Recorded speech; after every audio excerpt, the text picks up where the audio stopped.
भाई जो गुरु वचन पे डट गए कट गए फंद। शंका समाधान। कुछ व्यक्ति कहते हैं कि पार्वती जी की मृत्यु हो गई थी। उस देवी का पुनर्जन्म राजा दक्ष के घर हुआ था।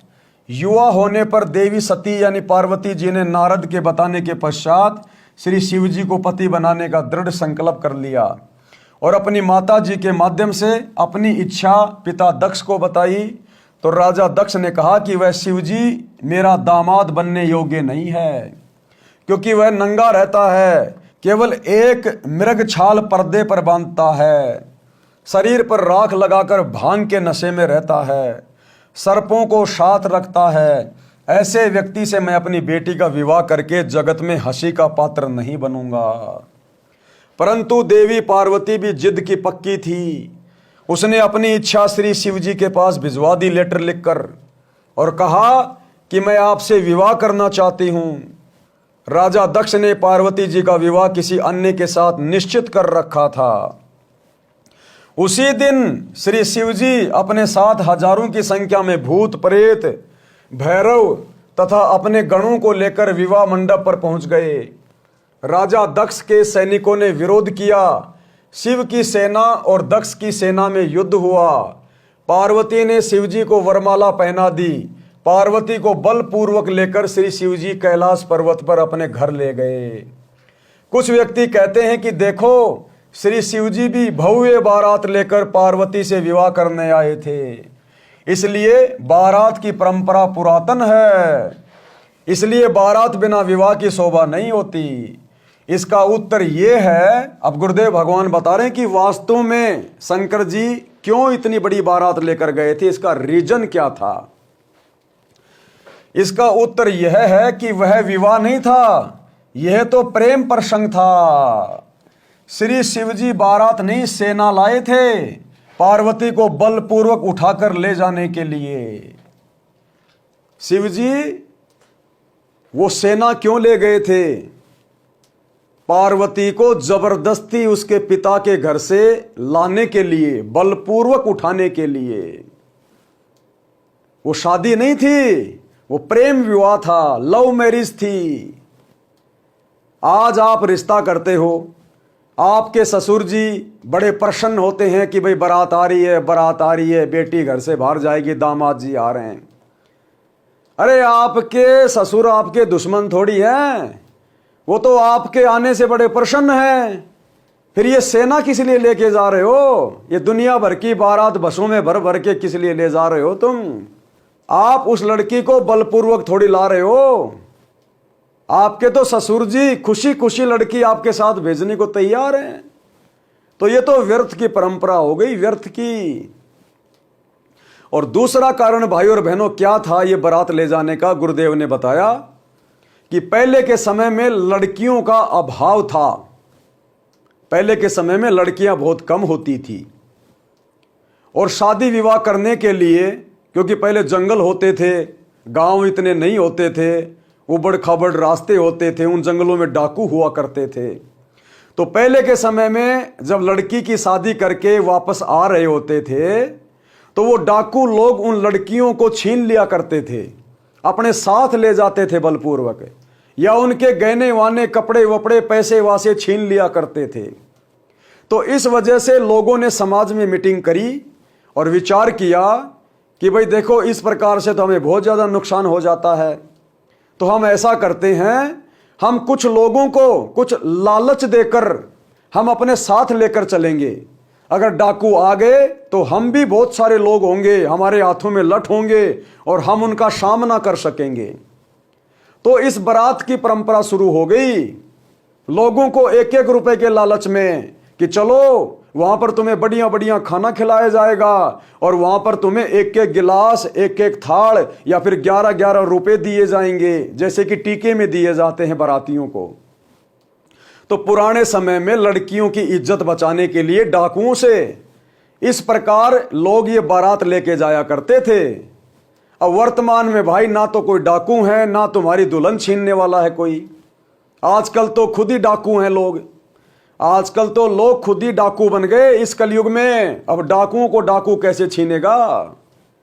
तो क्यों फिर ये व्यर्थ की परंपरा अपने ऊपर लादे बैठे हो? ये तो व्यर्थ का बोझ है, व्यर्थ की परंपरा है, दिखावा मात्र रह गया। सांप वाली लकीर पीट रहा समाज, सांप वाली लकीर।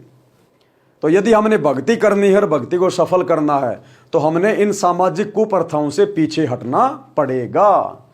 तो गुरुदेव ने ऊपर श्री शंकर जी ने किस प्रकार से बलपूर्वक राजा दक्ष से पार्वती से शादी की थी, इसलिए वो सेना लेकर गए थे, बारात नहीं थी, वो सेना थी, सेना। इसका उत्तर यह है कि यह विवाह नहीं था, यह तो प्रेम प्रसंग था। श्री शिव जी बारात नहीं, सेना लाए थे पार्वती को बलपूर्वक उठाकर ले जाने के लिए। विवाह की पुरातन परंपरा श्री देवी महापुराण के 3 स्कंद में है, जो ऊपर बता दी है। बेटियों तथा बेटों को चाहिए कि अपने माता पिताजी की इच्छा अनुसार विवाह करें। क्या कह रहे हैं गुरुदेव कि बेटे और बेटी को भी चाहिए कि वे अपने माता पिता की इच्छा अनुसार शादी करें। देखो, परमात्मा ने सबके संस्कार जोड़ रखे होते हैं। हम लोग तो ज्ञान के बिना, इस आध्यात्मिक ज्ञान के बिना जल्दबाजी कर बैठते हैं। माता पिता की पीठ पीछे एक दूसरे से प्रेम प्रसंग कर बैठते हैं। माता पिता की आज्ञा के बिना हम लोग कोर्ट विवाह कर लेते हैं। उनकी आत्मा बहुत दुखी होती है, लेकिन वो मजबूर होते हैं कि अब जवान बेटा बेटियों को क्या कहें। ज़्यादा कुछ कहेंगे तो समाज में हमारी बदनामी होगी। हो सकता है बेटा बेटी जहर या फांसी खा के ना मर जाएं, क्योंकि आज के बेटा बेटियों में इतनी सहनशीलता रह गई है। तो इस कारण से माता पिता दुखी होकर कुछ नहीं बोलते, अंदर ही अंदर बेचारे पीड़ा महसूस करते रहते हैं। और माता पिता की आत्मा दुखाना तो भगवान की आत्मा दुखाना है। सोचो फिर उन बेटा बेटियों का विवाह कैसे सुखमय हो सकता है, जिन्होंने अपने माता पिता की छाती पे लात रख कर शादी की है। इसलिए गुरुदेव कह रहे हैं कि अपने माता पिता की रजामंदी के अनुसार ही शादी करनी चाहिए। हाँ, यदि आपको लड़की पसंद नहीं है, उसके विचारों से आप पसंद नहीं है, तो माता पिता को प्रेम पूर्वक घर पर बैठाकर समझाइए कि माता जी, उस लड़की या लड़के के साथ मेरे विचार मेल नहीं खाते हैं। हमारा वैवाहिक जीवन मुझे लगता है सुखमय नहीं रह सकता, इसलिए आप कहीं और बात शुरू कीजिए। तो ये तो चलो कोई समाधान है। अब माता पिता को पता ही नहीं और बेटों ने कोर्ट मैरिज कर ली, लव मैरिज कर ली, लिव इन रिलेशनशिप में रह रहे हैं। तो भाई ये तो एक प्रकार से अपने माँ बाप के साथ में धोखा करने जैसा है। तो गुरुदेव कह रहे हैं कि बेटियों तथा बेटों को चाहिए कि अपने माता पिता की इच्छा अनुसार विवाह करें। और सतगुरु की शरण में आने के बाद जिस रामायणी पद्धति से विवाह होता है, उस रामायणी पद्धति में तो आपने माता पिता के अनुसार एक कदम भी बाहर नहीं रखना होता। माता पिता के अनुसार ही रामायणी करनी होती है। सतगुरु की शरण में आने के बाद संगत में यदि कोई बहन बेटी अपनी इच्छा से माता पिता की रजामंदी के विरुद्ध यदि शादी करते हैं, तो फिर ये परमेश्वर के साथ में धोखा होता है, मर्यादा तोड़नी होती है। इस विषय पर दास ने परमात्मा की प्रेरणा से शंका समाधान नाम की एक पुस्तक लिखी हुई है। शंका समाधान में 180 प्रकार की शंकाओं का पूर्णतया समाधान है। आप जी गूगल पर शंका समाधान PDF सर्च करें और उसे पढ़कर आप जी और ज़्यादा जानकारी प्राप्त कर सकते हैं। तो गुरुदेव कह रहे हैं बेटियों तथा बेटों को चाहिए कि अपने माता पिता की इच्छा अनुसार विवाह करें। प्रेम विवाह महाकलेश का कारण बन जाता है। माता पिता की रजाबंदी के बिना जो प्रेम विवाह किया जाता है वो 99% महाकलेश का कारण बनता है। अब आगे चलकर शिव और पार्वती का वो वैवाहिक जीवन, शिव और पार्वती की वो लव मैरिज, उन दोनों के लिए महाकलेश का कारण बन गई, महाकलेश का कारण है। प्रेम विवाह महाकलेश का कारण बन जाता है। जैसे भगवान शिव जी और पार्वती जी का किसी बात पर मन मुटाव हो गया, शिव जी ने पार्वती जी से पत्नी व्यवहार बंद कर दिया, क्योंकि गुरुदेव ने बताया एक समय श्री शिव जी और पार्वती कहीं जा रहे थे। उसी समय श्री रामचंद्र जी को यानी विष्णु अवतार को 14 वर्ष का वनवास मिला हुआ था। रावण उनकी पत्नी सीता को उठा ले गया था। अब श्री रामचंद्र जी रो रहे थे पेड़ों से लिपट लिपट के, हाय सीता, हाय सीता। जानवरों से पूछ रहे थे, हिरणों से पूछ रहे थे, मेरी सीता कहाँ गई, मेरी सीता कहाँ गई। पागलों जैसी हालत हो गई थी। तो पार्वती ने ऊपर से देखा, क्योंकि इनके पास में दिव्य दृष्टि होती है, आध्यात्मिक शक्ति होती है। तो पार्वती ने कहा कि भगवान, ये व्यक्ति क्यों रो रहा है, क्यों दुखी है, क्यों पागलों की तरह विलाप कर रहा है।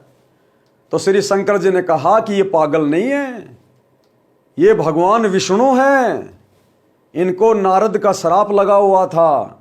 उस श्राप को भोगने के लिए ये अयोध्या में दशरथ के पुत्र के रूप में जन्मे हैं और इनकी पत्नी को रावण उठा ले गया। ये सामान्य इंसान नहीं, ये भगवान है। तो पार्वती को ये बात जमी नहीं कि मैं कैसे भगवान मानूं इसको, इसमें तो भगवान के कोई लक्षण ही दिखाई नहीं दे रहे। ये तो बच्चों की तरह रो रहा अपनी पत्नी के वियोग में, मैं तो इसकी परीक्षा लूंगी। तो शंकर जी ने कहा कि ये गलती मत कर देना, श्री विष्णु मेरा बड़ा भाई है। अगर तुमने सीता का रूप बनाकर इसकी परीक्षा ले ली तो सीता मेरी माता समान है, मेरी भाभी है। अगर तूने मेरी भाभी यानी मेरी माँ का रूप बना लिया तो तू मेरे योग्य नहीं रहेगी। तो उस समय तो पार्वती ने मना कर दिया, दोनों वहां से चले गए। बाद में पार्वती जिद की पक्की थी। भाई जिद की पक्की थी तभी तो अपने पिता के विरुद्ध होकर शंकर जी से लव मैरिज की थी। अब शंकर जी तो अपने काम के लिए चले गए। पीछे से पार्वती उसने सीता का रूप बनाया और रामचंद्र जी के सामने जंगल में जा खड़ी हुई। अब उसी समय भाइयों और बहनों इस काल ने रामचंद्र जी की बुद्धि ऑन कर दी, क्योंकि 21 ब्रह्मांड में जितने भी प्राणी हैं उनकी बुद्धि का रिमोट यानी बलवानों का बल और बुद्धिमानों की बुद्धि इसके हाथ में है। उसी समय इसने रिमोट ऑन कर दिया श्री रामचंद्र जी का और सीता रूप में पार्वती को पहचान लिया। यानी खुद की पत्नी कहाँ है, कौन ले गया उसका अता पता नहीं, और पार्वती को पहचान लिया और कह रहा, हे दक्ष पुत्री पार्वती, भगवान शंकर को कहाँ छोड़ के आ गई। अब इतना सुनते ही वो तो पानी पानी हो गई, किसने तो मुझे पहचान लिया। वापस पार्वती के रूप में आ गई और बोली, भगवान शंकर ठीक ही कह रहे थे, मैं आपको पहचान नहीं पाई थी, आप तो विष्णु भगवान हो। और ये कह के वापस चली गई। उधर से काल ने शंकर जी में प्रेरणा कर दी, क्योंकि इसने तो झगड़ा करवाना, इसके लोक में शांति रह नहीं सकती, शांति इसको पसंद ही नहीं है। उधर से काल ने शंकर जी में प्रेरणा कर दी कि जरूर पार्वती परीक्षा लेके आई होगी, वो जिद की पक्की है। शाम को शंकर जी घर आए, पार्वती से पूछा कि ले आई परीक्षा। तो एक बार तो वो मना कर गई, लेकिन थोड़ा सा टाइट होकर शंकर जी ने कहा तो बोला, हां ले आई परीक्षा, वो तो सच में भगवान है। अब शंकर जी भी एक नंबर के जिद के पक्के। अब शंकर जी ने कहा कि मैं तेरे ऊपर इतना विश्वास करता था, मैं तुझे इतना प्रेम करता था और मुझे ये यकीन था कि मेरी पत्नी मेरे साथ में धोखा नहीं कर सकती, लेकिन तूने तो मेरे कहने के बावजूद और तूने मेरे विश्वास को तोड़ा है, तूने मेरे साथ धोखा किया है। जो तू मेरा ये वचन तोड़ सकती है तो तू कोई भी गलती कर सकती है। उसी दिन से शंकर जी ने पार्वती के साथ में पत्नी मिलन करना बंद कर दिया और बोलना भी बंद कर दिया। जैसे आम पति पत्नियों में किसी बात को लेकर मनमुटाव हो जाता है। अब पार्वती को पता था कि शंकर जी जिद के पक्के हैं, भाई इन्होंने जो जिद कर ली तो कर ली, अब तो बात बिगड़ गई। वो नाराज होकर अपने पिता के घर चली गई, जैसे लड़की पति से नाराज होकर अपने माता पिता के घर जाती है बेचारी कि 2-4 दिन वहां चली जाऊंगी, तब तक इसका गुस्सा ठंडा हो जाएगा। ये सोचकर वो अपने माता पिता के घर चली गई। उसी समय राजा दक्ष ने हवन यज्ञ शुरू कर रखा था, धार्मिक अनुष्ठान, बड़े बड़े यज्ञ शुरू कर रखे थे। गड्ढे खोद के, ईंधन डाल के और घी के पीपे ठोक रहे थे वो पंडित लोग, स्वाहा। जो कि शास्त्रों के विरुद्ध है वो हवन यज्ञ, उसमें पाप ज्यादा होता है, पुण्य कम मिलता है। अब जब वहां पर पार्वती गई, यज्ञ में घूमने लगी और देखा कि पिताजी ने तो अपने सभी जवाइयों के लिए जगह बना रखी है, उनका भाग निकाल के रखा हुआ है, जो जवाई नहीं आया और मेरे पति का तो कहीं पर भी हवन यज्ञ में कोई नामो निशान नहीं है, ना कोई भाग निकाल रखा। तो उसने अपनी माँ से पूछा, तो माँ ने कहा कि बेटी ना तो तू मेरी बात मानती है, ना तेरा बाप मेरी बात मानता, मुझे बीच में मत डालो, अपने पिता से जाके पूछ। वो यज्ञ में राजा दक्ष के पास गई कि पिताजी, आपने अपने सभी दामाद का यज्ञ में भाग निकाल रखा है, शंकर जी के लिए कोई जगह क्यों नहीं है? तो दक्ष ने कहा कि पहले ये बता तू यहां आई क्यों है, तेरे को बुलाया किसने है? मैं नहीं निकालता उसका भाग। वो गंदा संदा रहने वाला, गले में सर्पों की माला डालने वाला, मैंने अपनी बेइज्जती करवानी थी उसको यहां बुला के। अब वहां सभी के सामने इस प्रकार के वचन सुनकर अपने पिता के मुख से पार्वती अपनी बेइज्जती महसूस कर गई। अब उसने देखा ना तो तू घर की रही ना तू घाट की रही, तेरा तो मरना ही उचित है। और काल प्रेरणा से उसी समय उस शास्त्र विरुद्ध किए जा रहे हवन कुंड में छलांग मार गई और जल के भस्म हो गई। लोगों ने जैसे तैसे करके उसको बाहर निकाला तो ज्यादातर वो जल चुकी थी, अस्थि पंजर शेष था। अब सबसे पहला पॉइंट तो ये भाई और बहनों कि पार्वती की ऐसी दुर्गति क्यों हुई?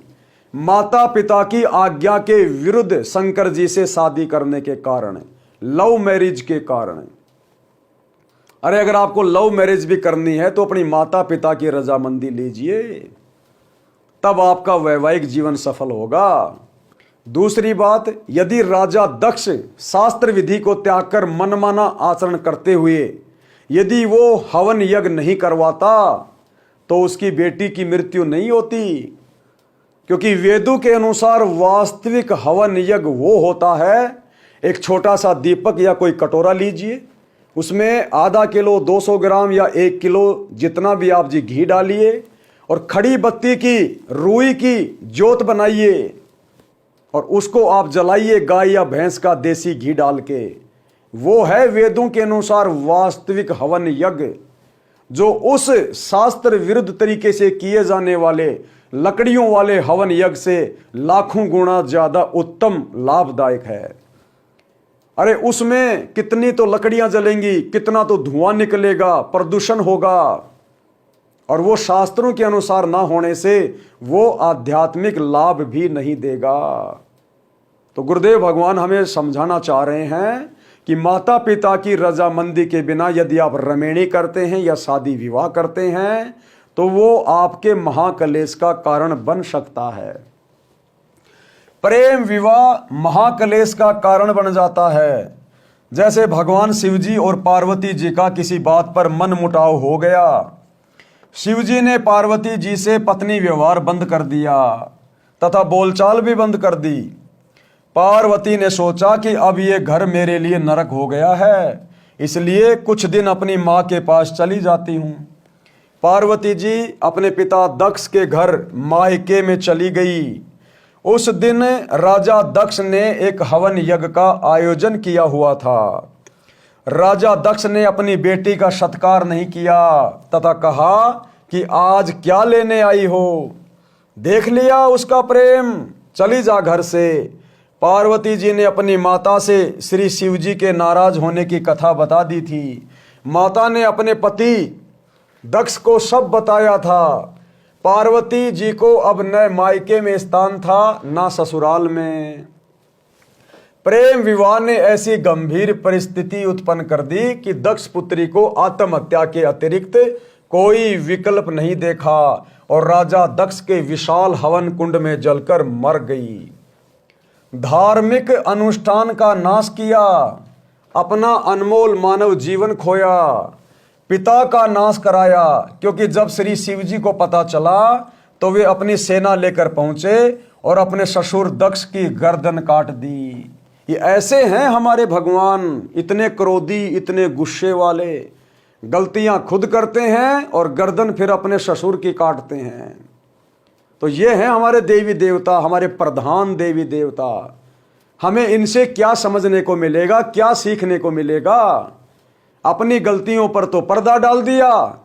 अन्यथा श्री शंकर जी को समझाना चाहिए था पार्वती को कि पार्वती, अपने माता पिता की अनुमति के बिना शादी करना उचित नहीं है। कोई बात नहीं, यदि वो मेरे साथ आपकी शादी नहीं कर रहे हैं तो आप उनको प्रेम से समझाइए, आप उनको मनाइए, मैं भी बात करूंगा। लेकिन जबरदस्ती सेना ले जाकर बलपूर्वक और पार्वती जी को विवाह करके ले आए, तो अपनी गलती तो देखते नहीं और दूसरे की जरा सी गलती पर फिर उसकी गर्दन उड़ा देते हैं। जिसकी लाठी उसकी भैंस। तो आम प्राणी इन भगवानों से क्या शिक्षा लेगा सिवाय लड़ाई झगड़े की, बलपूर्वक कोई काम करने की। बताओ क्या शिक्षा लेंगे हम इन देवी देवताओं से।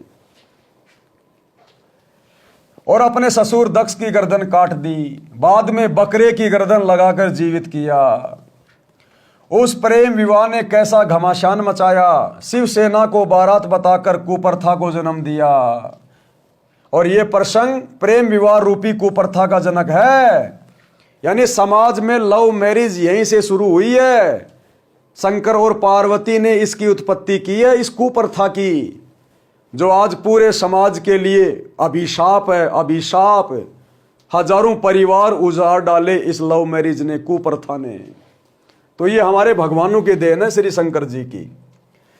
और यह प्रसंग प्रेम विवाह रूपी कुप्रथा का जनक है, जो समाज के नाश का कारण। भाई जो गुरु बचन पे डट गे, कट गे फंद 84 के, कट गे फंद 84 के, कट गे फंद 84।